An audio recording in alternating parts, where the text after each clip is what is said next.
আসসালামু আলাইকুম সুধী দর্শক, স্বাগত জানাচ্ছি আজকের ভিডিওতে। কেমন আছেন সবাই? আমরা আজকে আপনাদের নিয়ে যাব ঐতিহাসিক একটা স্থানে।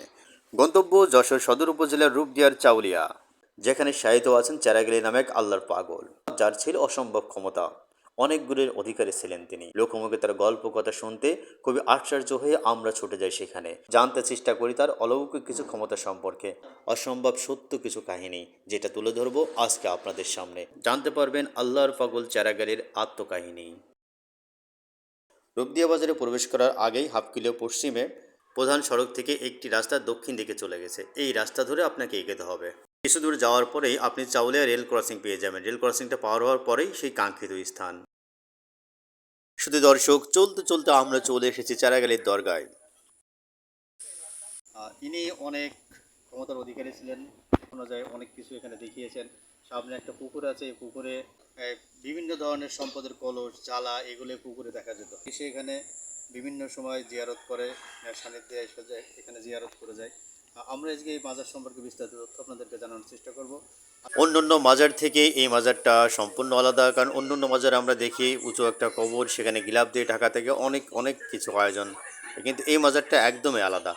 এখানে এনার কবরের সেরকম উঁচু কোনো চিহ্ন নেই, শুধু কবরের মাথার সামনেই দুইটা দেওয়াল তোলা আছে। এই দেওয়ালের সামনেই উনি শায়িত আছেন।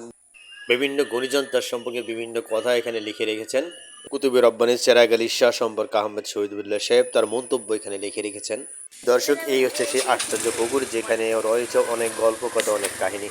আপনাদেরকে একে একে সেই কাহিনীগুলো আমরা শোনাবো। ওনার কেরামতের আশ্চর্য বিষয়গুলোর মধ্যে, যদি কোনো ব্যক্তি ওনার কাছে কোনো বিপদে পড়ে, আর্থিক সংকটে বা ছেলে মেয়ের বিয়ের সরঞ্জাম লাগবে, এরকম কোনো প্রয়োজন নিয়ে আসতো, তখন তাদেরকে বলতেন আগামীকাল সকালেই পুকুরে আসতে। পুকুরে আসার পরে যে আশ্চর্য বিষয়টা হতো, সেখানে সম্পদের জ্বালা আসতো, নৌকায় করে বিভিন্ন সরঞ্জাম আসতো, এবং সেগুলি নিয়ে মানুষ প্রয়োজনে ব্যবহার করে আবার এই পুকুরে ফেরত দিয়ে যেতেন, তাদের বিপদটা উদ্ধার হতেন।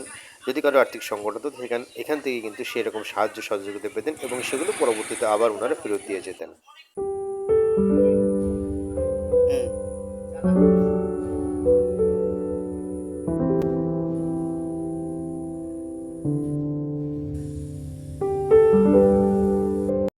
শুধু দর্শক, আমি মিলন আজকে এখান থেকে বিদায় নিচ্ছি। দেখা হবে বাংলাদেশের অন্য কোনো স্থানে, অন্য কোনো প্রান্তে, অন্য কোনো সময়।